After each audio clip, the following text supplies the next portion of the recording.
నమస్కారం. City cable news కి స్వాగతం. ముందుగా ముఖ్యాంశాలు.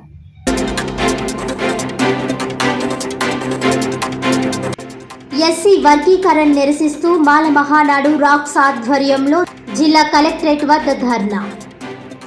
నిరసన తెలుపుతున్న రాక్స్ జాతీయ అధ్యక్షుడు డాక్టర్ ఆర్ఎస్ రత్నాకర్ని అదుపులోకి తీసుకుని పోలీస్ స్టేషన్కు తరలించిన పోలీసులు.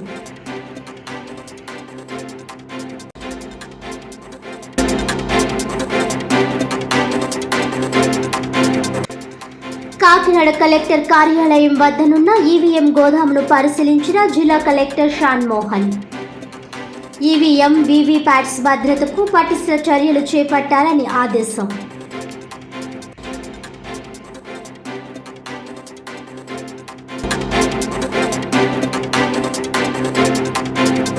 ఆంధ్రప్రదేశ్ విద్యుత్ మీటర్ రీడర్స్ యూనియన్ ఆధ్వర్యంలో కాకినాడలో ఏపీ ఈపీడీసీఎల్ ఎస్సీ కార్యాలయం వద్ద ఆందోళన. ఉద్యోగ భద్రత కల్పించి కనీస వేతనాలు అమలు చేయాలని డిమాండ్.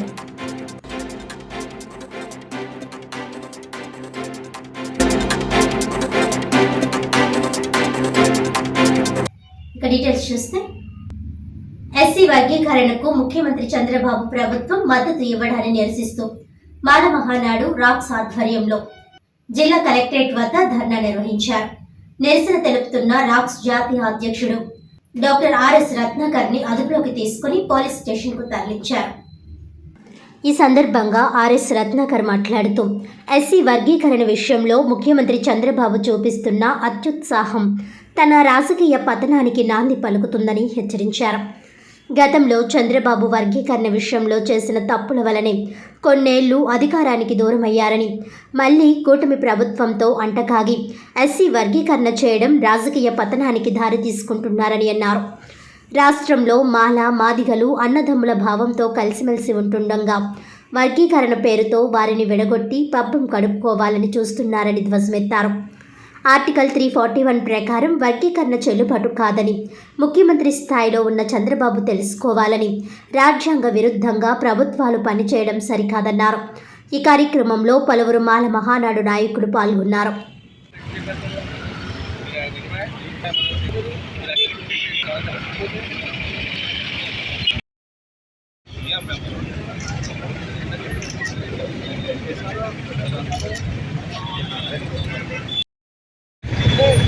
రాష్ట్ర వ్యాప్తంగా తెలుగు రాష్ట్రంలో ఉన్నటువంటి మాల సోదరి మండలారా ఎస్సీ వర్గీకరణ ముసుగులో కమ్యూనిటీని టార్గెట్ చేసి అన్ని రాజకీయ పార్టీ చేస్తూ ఉన్నాయి.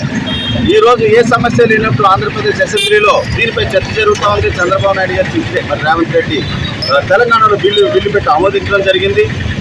ఇది బిల్లు కాదు, మనం ఏమీ చేయలేము, మనకెవరు లేరు అని చెప్పేసి అన్ని పార్టీలు టార్గెట్ చేస్తున్నటువంటి మన ఉనికిని కాపాడుకోవడం కోసం మరి ప్రతి ఒక్కరూ కూడా రోడ్డు మీద రావాలి, ప్రజాస్వామ్యంగా నిరసన అని చెప్పేసి కోరుకుంటూ ఉన్నాను.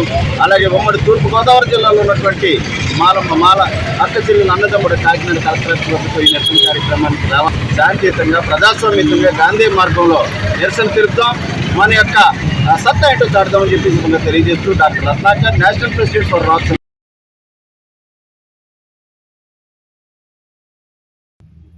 ఉద్యోగ భద్రత కల్పించి కనీస వేతనాలు అమలు చేయాలని కోరుతూ ఆంధ్రప్రదేశ్ విద్యుత్ మీటర్ రీడర్స్ యూనియన్ ఆధ్వర్యంలో కాకినాడలో ఏపీ ఈపీడీసీఎల్ ఎస్సీ కార్యాలయం వద్ద ఆందోళన చేపట్టారు.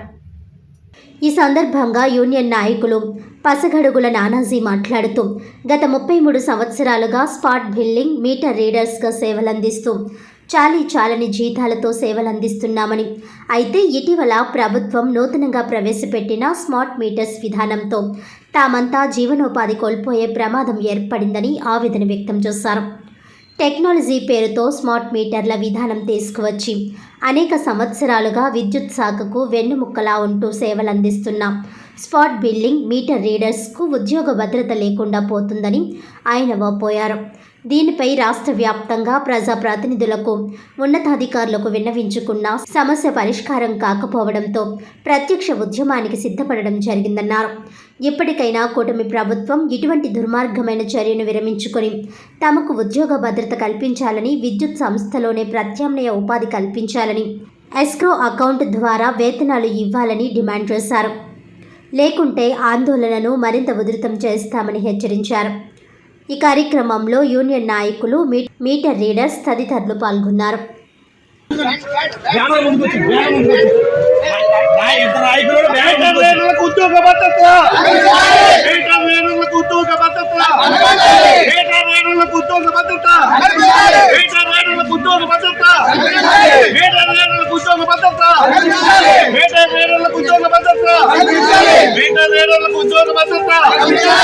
అసలు నానాజీ, నేను జగ్గంపేట డివిజన్ యూనియన్ ప్రెసిడెంట్ని.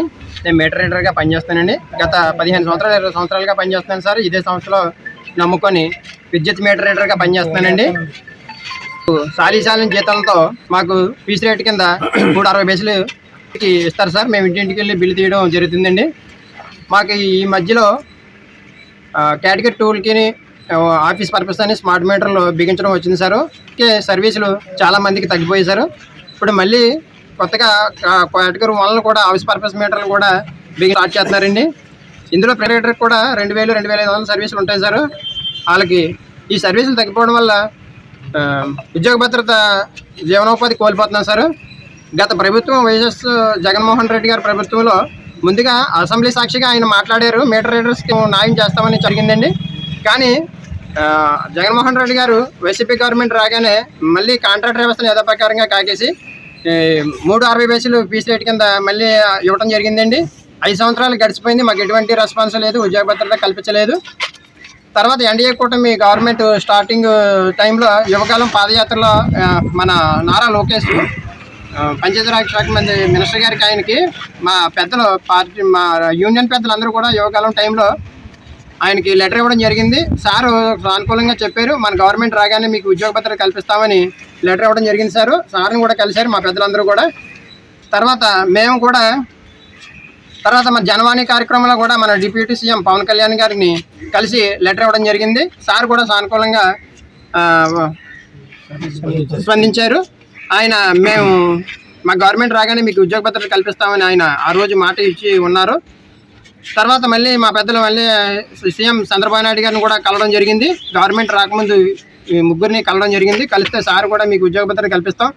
యాక్చువల్గా మన చంద్రబాబు నాయుడు గారు సీఎం గారు మనకి 2004లో ఈ విద్యుత్ సంవరణ మీటర్ రీడర్స్ని తీసుకొచ్చింది చంద్రబాబు నాయుడు గారే. ఈ అసెంబ్లీ సాక్షి కూడా ఆయన మనకి చెప్పారు.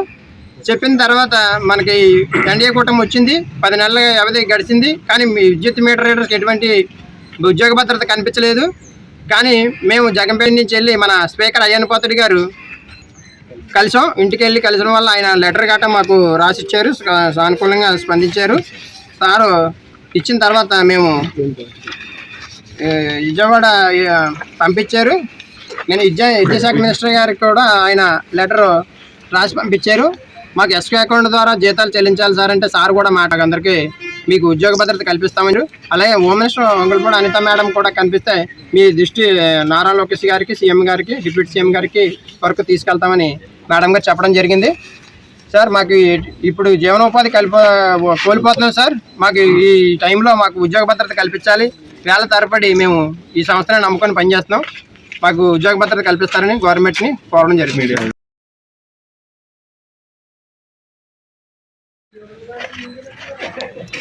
మీటర్ రీడర్ ఐక్యత వర్ధిల్లాలి. మీ అందరం ఆంధ్రప్రదేశ్ రాష్ట్ర వ్యాప్తంగా గత 33 సంవత్సరాల నుంచి స్పాట్ బిల్లింగ్, మీటర్ రీడింగ్ అనే వృత్తుల్లో కొనసాగుతున్నాం.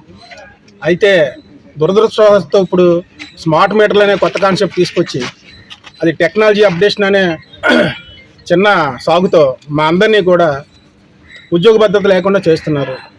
ఈ విషయమై అనేక సార్లు మేము విజయవాడ, వైజాగ్, కాకినాడ, రాజమండ్రి రాష్ట్ర వ్యాప్తంగా ఉన్న అన్ని ఎలక్ట్రికల్ ఆఫీసు నందు, సీఎండి గారి ఆఫీసు నందు రిప్రజెంటేషన్ ఇచ్చాము. వాళ్ళు చూస్తామని చెప్పారు. ఈవెన్ ఆంధ్రప్రదేశ్ రాష్ట్రంలో ఉన్న 100 మంది పైచీలకు ఎమ్మెల్యేలకు, ఎంపీలకు కూడా మా రిప్రజెంటేషన్ అందజేయడం జరిగింది. వాళ్ళు కూడా భరోసా ఇచ్చారు, మీకేం కాదమ్మా, మీ వృత్తి మీకు ఉండేలాగా ప్రత్యామ్నాయం చేస్తామని మాకు మాట ఇచ్చారు. కానీ ఈరోజు స్మార్ట్ మీటర్లు స్టార్ట్ చేసి సరాసరి ఒక 20 మీటర్స్ వర్క్ పూర్తి చేశారు. ఇంకా 80% వర్క్ ఉంది. ఇప్పటికీ కూడా చలనం లేకుండా గౌరవ ముఖ్యమంత్రి చంద్రబాబు నాయుడు గారి దృష్టికి తీసుకెళ్ళాం. గౌరవంలో డిప్యూటీ సీఎం పవన్ కళ్యాణ్ గారి దృష్టికి తీసుకెళ్ళాం. లోకేష్ గారి దృష్టికి తీసుకెళ్ళాం. వాళ్ళందరూ కూడా మా రిప్రజెంటేషన్ తీసుకుని భరోసా ఇస్తామని చెప్పారు, కానీ మా ఎందు ఎవరు కూడా స్పందించట్లేదు. 32 సంవత్సరాలుగా కుటుంబాన్ని లాగుతూ చాలీచాలని జీతాలతో ఈ కుటుంబాన్ని పోషించుకుంటూ ఫోన్లో ఏదో ఒక పని దొరికింది, ఇదే మనకి ఆసరా ఉంటుంది కానీ చేసుకుంటున్నాం. ఈరోజు అది కూడా తీసేసి మమ్మల్ని అందరినీ బజార్లో పడేయడానికి ఈ ప్రభుత్వం నిర్ణయం చేసింది. కనుక ఈ దుర్మార్గమైన నిర్ణయాన్ని వెంటనే ఉపసంహరించుకొని మీరు స్మార్ట్ మీటర్లు వేసుకోండి, మీరు అప్డేట్ చేసుకోండి. టెక్నాలజీకి అప్డేట్ చేయడానికి ఎవరు కూడా వ్యతిరేకం కాదు. కాకపోతే ఇన్ని సంవత్సరాలు పనిచేసిన మమ్మల్ని డిపార్ట్మెంట్లో వెన్నెముకలో ఉంటూ రెవెన్యూకి ముఖ్య పాత్రగా పోషించిన మమ్మల్ని ఈరోజు రోడ్డుకి ఏడ్చడం అనేది ఎంతవరకు న్యాయమని ఈ ప్రభుత్వ పెద్దల్ని, ముఖ్యమంత్రి గారిని, డిప్యూటీ సీఎం గారిని, లోకేష్ని అందరూ మేము అడగదలుచుకున్నాం. మీడియా ముఖంగా మీ పార్టీ అన్నా మీరన్నా మాకు చాలా అభిమానం అండి. మీరు ప్రతిపక్షంలో ఉన్నప్పుడు కూడా మిమ్మల్ని కలిసా మాకు చేస్తానని భరోసా ఇచ్చారు. మీ అందరూ కూడా మాకు న్యాయం చేస్తారని భరోసా ఇప్పటికీ నమ్మకం కూడా మాకుంది. కనుక మీరు ఈ విషయంలో కొంచెం మా మీద దృష్టి పెట్టి మా అందరికీ బతుకుదీరు చూపించి ఈ శాఖల్లోనే మాకున్న క్వాలిఫికేషన్ ప్రకారం ఆల్టర్నేటివ్ ఉద్యోగాలు ఏర్పరిచి మా కుటుంబాలు రోడ్డును పడకుండా కాపాడతారని ఈ మీడియా ముఖంగా తెలియజేసుకుంటున్నాం.